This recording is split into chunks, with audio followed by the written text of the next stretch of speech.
Alright, first thing you want to do is make a duplicate copy of your background. So you could do it two ways. Control J, that's the quickest way to do it. Hang on one second.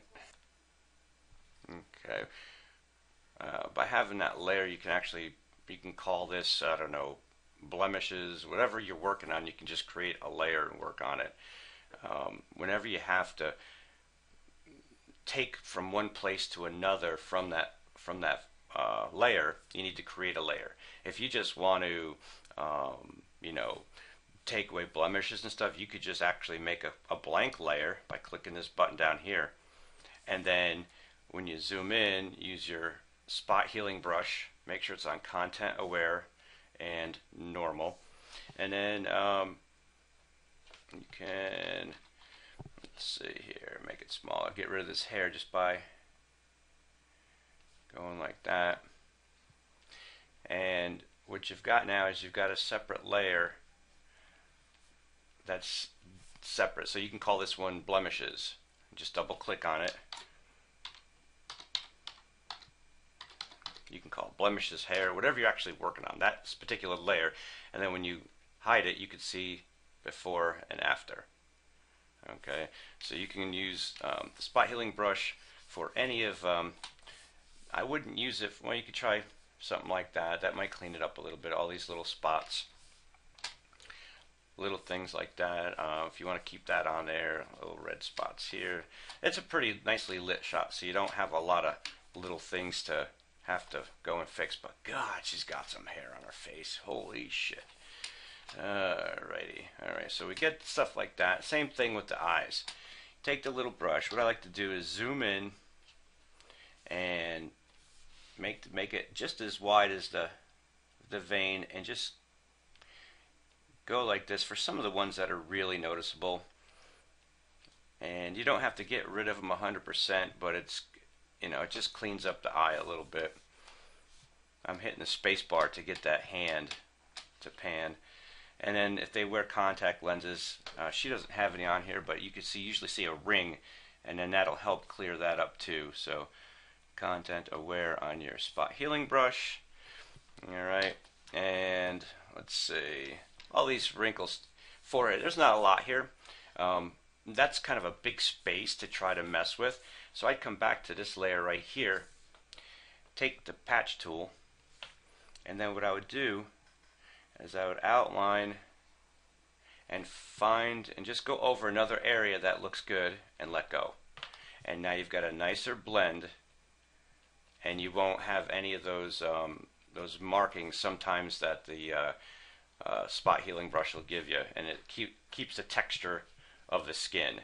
So there's a lot of times I will just use the patch tool on a lot of this stuff. Under the eyes sometimes, but these happen to look really good, so there's not much to have to mess with. Now the hair. Okay. Alright, what we're going to do is I'm going to combine the blemishes in this background. I'm going to hit them two, right click, and just put merge layers. This way the hair and all those blemishes I did, they're on one layer. Okay. Now what I'm going to do is I'm going to copy that layer, Control J, and I'm going to work on just the hair. You can use the patch tool if you come in here and try to find an area that'll match, but that's what's going to happen. You're going to get that fuzzy look. It's not going to work well. You can use the clone. I would say at about 60%, and of course zoom in. And then what you want to do is you want to be able to grab from one area and kind of just paint in. Okay, but what you got is you've got different tones here. Lightness, you can even go a little higher, say 80%. Make that smaller. And this is going to be real tedious. And what I'm doing is I'm just grabbing from that dark area, and now I'm grabbing from down here And even though it gets rid of all of it, and if it looks, too smooth, don't go all the way to the face. Just kind of smooth that out and see. Just kind of, it's just one of those processes where you just got to keep clicking and going and cleaning up. The skin smoothing technique is going to actually fix the hair on the face itself, so I won't worry about that just yet. It's going to be a whole separate process. But let me get some of these out of the way here. Every once in a while, you can zoom back and you see the difference where it's not. You can still see a little bit, but it's not like strands of hair. So, of course, I'm not going to do the whole face because you'll be sitting here watching this thing for an hour. But so we go down. We want to keep the same color that you're trying to cover in. So if it's dark, keep that area dark so it doesn't look like you. Like if it's this color over here, then grab from this color and do it like that. Grab from here, grab from here. This way, it's keeping the proper color in that area that you're trying to work with. See how it just blended a little differently right here? So I'd have to cut right here, grab, and then try to blend that back in. Make that line straight. So I'm going to bring this here. Okay, this is probably the best way for this particular image that you're going to have to deal with this one. Of course, if I do it all, then you want to do it, and I could just send you the file back. Or you could just finish it up. But see how the different colors are mixing and blending over here? And that's not going so well, but I want to show you how to fix that too. So we'll just come in here and just kind of get rid of this hairiness here. Alright, come on there.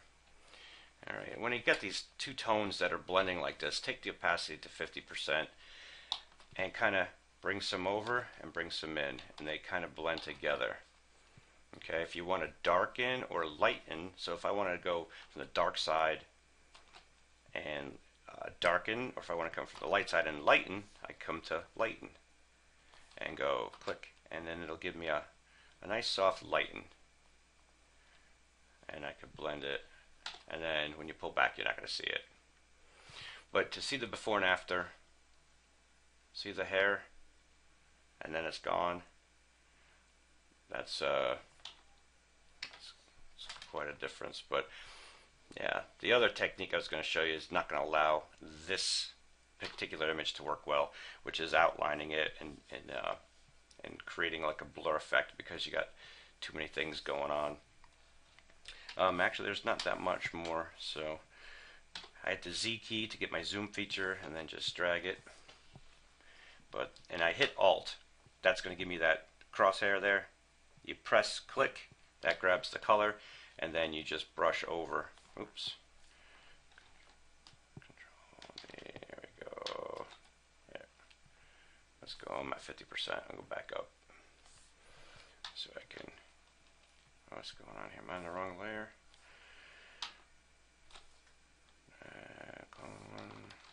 Alright, something's going on here. I'm enlightened. That's why. Normal. There we go. Yeah, sometimes things don't work. It's because you're in the wrong mode. Blend mode usually. Alright, you can make the brush bigger. If I want to get bigger areas and have a softer, do it quicker. If it's a nice big area here. Come up like this. And just kind of get in close.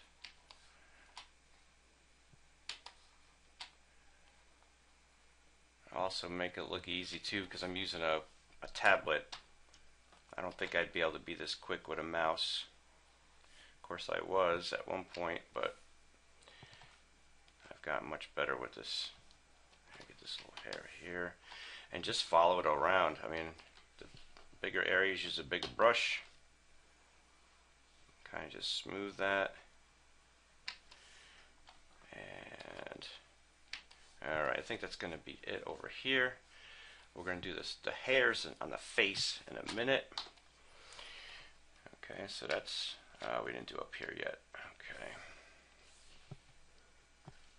I go real little and get these individual ones first. And then kind of, once you get a nice area to grab from, you can brush them out. But hair is not an easy thing to do. There's no, like what they say, quick fix. Okay, alright, let's see. Now this got hair in her earring, or whatever the hell that is. Stud in her face. Kind of just, basically just using the clone tool to shape it. Okay. Alright, I think that looks a lot better. It still looks pretty natural. And if you ever make it, if ever it looks fake, just come back, zoom in so you can see it, come back to your opacity, and just bring the opacity. There it is at 0. And then as you bring your opacity up, you see it start to disappear. And you can leave some in there if you want. You could take it all out. But I think that's just going to look fine for this one. Alright, now lipstick. What I'm probably going to do is also use the clone feature for this one. So, and we can also use the patch. So I'll just make a another copy, Control J, and then grab the area that's not good, find an area that is good, and let go. Yeah, this is going to work out pretty good over here. All these little pieces, that little chunk right there. It's kind of a good tool to use because it does a nice blend, and it doesn't mess up. It still keeps the texture, so that looks pretty good. So that's all cleaned up. We'll call that lips. This one was hair. So now you can see you've got your different layers of your different things going on here.